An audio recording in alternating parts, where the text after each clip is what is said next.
it's been a while, but I have something new I want to share with you. I got this new cover for my Moleskine, and it is really hard to find a leather cover that will fit the size of the Moleskine or the pocket Moleskine, because if you use something that will fit a film nail, this Moleskine is too big. It's just a tad bit too big. So I seen this on someone's YouTube that they purchased several years ago, and I found it on Amazon. It's a leather cover, really nice, and I was able to stick my moleskin in here. Let me take it out for you again so I can show you exactly how I did it. Ah, yeah, I'm a little rough with it. So look, this is the cover. Let me move these pins out the way. This is the cover. I just don't like this, but you know what? I'm not gonna let it bother me. It's nice. It's not bad. And what I did is took one of these here vinyl pocket holders and I stick it in there. I can put whatever I want in here and keep whatever I want in there. And I use the back part of my pocket side moleskin and I place it in here. I'm gonna stretch it out. Yeah. Ta-da! Look at that.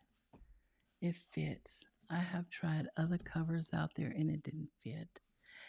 And what I do with this here, I just loop it on the back. Keep it out the way.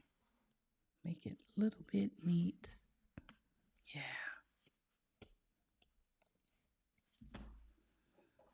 And it works really nice. So, and it was very affordable. Very affordable. Look at that. It fits. I'm not sure about the daily, the Moleskine daily or the big one, the thick one. I'm not sure about that one. But this one here works really well. And I can put whatever I want in here and in the bag. I can put whatever I want in this little pouch. Yeah, really cool. And plus you still got your pocket available here to put whatever you want in there. So I just wanted to give you a quick update on how I've been using this here Moleskine. This is my second one. Usually by the third month in the year, I don't toss this out, but so far I hadn't tossed it off.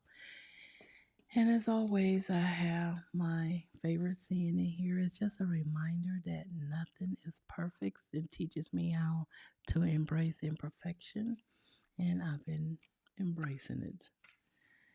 And always include my whys, mainly for mental clarity. That's when I do my morning pages,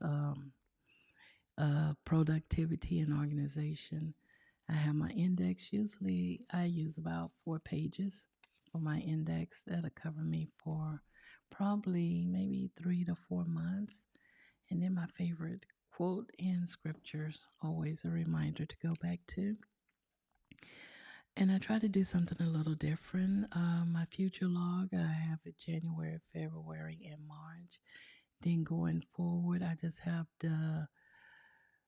each month, the initial of each month listed here. And whenever there's an activity or an event coming up, like Camp Nano, I just put a dot for that particular month, which is in April and July.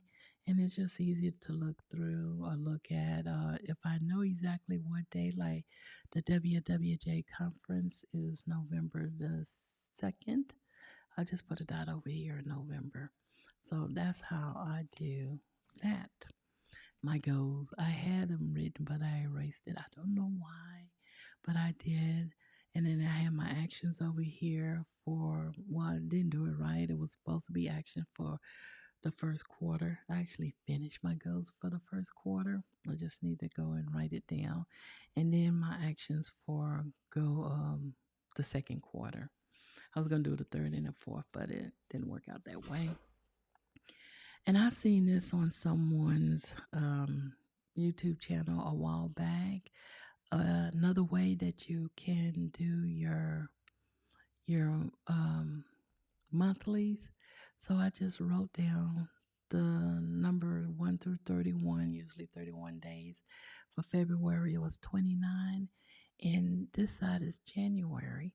So I Monday corresponded with the first, and whatever happens, I just write it down, my highlights or activity for that particular day. It was easy for me to look at and just scratch it off. I guess this was called your um, forgot rapid login, yeah. And on this side, it was February. So I just wanted to see what it looked like and how easy it was going to be. It was a little confusing at first because naturally my eyes gravitated to the right instead of to the left. And then I have May, and then there's April. I'm sorry, March, and then April. So I just wanted to see what it looked like. Usually in the past, if I didn't like what it looked like, I ripped the page off. But I said, you know what? This is a trial of discovery to see what I like and how to enhance as I go on. And this is my project page. I probably won't do this anymore because it did get a little confusing. I seen this online somewhere where I list my projects and then the backlog, the commitment, whatever, like the draft one. It was a backlog. And when I committed to it, I put a little dot. And then when I start working on it, I put a dot here and I scratch it off as exit off as I go on and waiting for and then complete. So I was able to complete the draft, edit draft 2 and 3 if needed. And I was able to complete that. So this is just a list of my projects. And this is like each step that I need to do in order to get to that final completion. And I won't do this again because it was confusing a little bit. I was gonna keep a page for my passwords and stuff like that, but I decided to use a password generator, which is more easier to do. So this was January because my last bullet journal, my last Moleskine pocket notebook was um, October and November and December. I used that, and it was the first time I used it. So this was January, and I wrote the month here. I wanted to see what it was like, my important days and birthdays, and then my goals listed here. And these are just meetings and notes that I took. I didn't focus on making sure I did each day because if my mind is not with that particular day, or I just didn't want to feel obligated that I had to start January the 1st or January the 2nd. That's why I just write as I go. So these little events occur first. This was a webinar with Plotter I attended. This is one of my WWJ meetings I attended and the Scrivener meeting. So I took my notes here. And then I wanted to keep up with my word count for the first draft. And I did it somewhat. This is right, but the totals didn't add up. But I did write like the total word count for draft 1 versus the total word count for draft 2. And let's see what else. These are more notes. And I decided to put a little block around each of my dates so I know what my dates are. I made it easier. And then this was February. And I wanted to do something different. I'm visual, and having a calendar made off is like 4 rows over, 4 rows down, and my calendar for February, and I just write the most important thing that's happening in those boxes. I wrote my goals over here and things, little notes down at the bottom. And of course, I put little stickers to give it personality. Anyway, this is how I'm going forward with my monthly spread. I do love the calendar view. It works for me. And then my daily I just do my daily as it comes, you know. I don't make out a particular spread or set it out ahead of time or organize it. Whatever happens, I just do it like February. And I don't have February the 3rd and the 4th over here. I had some notes, seminar I went to this here particular day and more notes. And that's just how my brain works, you know. You never know what tomorrow holds. So I would feel pressure if I just wrote, you know, had each day that I needed to fill in and write tasks because I don't know what I'm going to do the next day. Sometimes I do, sometimes I don't. And then this one, I tried something different, just write the days of the month right here. I did write my weekly goals, and then I filled it in what I was going to do that Monday and that Tuesday. Over here was my morning pages, and I wasn't as what I did with my morning pages is I didn't do them every day. Whenever I felt like my mind was overwhelmed or I need to get some thoughts out, that's when I would do my morning pages. And it worked for me up to now because I've been so busy doing other things. And see, from the, okay, 13, then that's the 14 more morning pages. And plus, I just write whatever notes I want to write for that particular day. Nothing is really organized but that day. So everything I need to put in this date is on that date. And I usually put a big sticker over something I really don't want no one to go back and read. So let's see what else. That's how I've been doing my daily and just doing my notes, just taking one page at a time as each day progresses. Then I did the same thing for the last week in February. I wrote my goals, my intentions. And let's see, more notes, little side notes,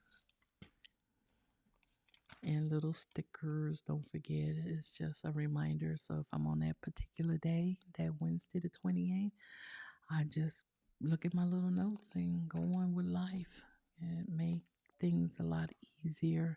Nothing's really pretty. And this is March.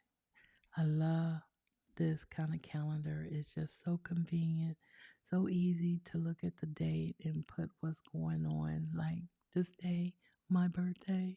Ooh wee, happy birthday to me. And then spring break. And then did I do my goals? Goals, yeah. My goals. Goals, finish edits, I did. Then send it to beta readers. I will on this here particular day. And don't forget, so this is real handy. I will go forward, like I said, with my monthly spreads like this. I really like this. And then I wrote down my monthly goals and intentions.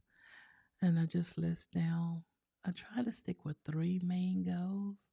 I have four, but these are important goals. These are the goals that will conclude my first quarter goals, which is finish your draft, your manuscript, launch newsletter, add blog to website. So when I do this, I will finish. There's probably one thing I won't get done this quarter, which is getting my passport. But hey, I just move it into the second quarter. So this is what my uh, everyday carry pocket notebook looks like. Bujo, if you want to call it that. I had already wrote this in because I know tomorrow is my birthday and I'm just going to relax and play game and do nothing. So, yeah. And I really like this. At first, you know, I was just walking around with just this here with not a cover on it, which is okay because it's durable. But having this here little cover on it is really nice. It's different for me. It fits. And I don't have a pin loop, but I can put this here pin in here. And there you go. So the next video, I will talk to you about this little notebook. It's a Moleskine as well, and it's called Chapters. And I was like, okay, what can I use this for? Well, I use this for my story organization, for brainstorming my characters, and I will show you exactly how I'm using this in the next video. I hope you like this video. I will have a link in the description on where you can get this leather case cover. Actually, it will fit the pocket size Moleskine, the 192 pages, if I'm not mistaken. Until next time, y'all have a wonderful, wonderful day.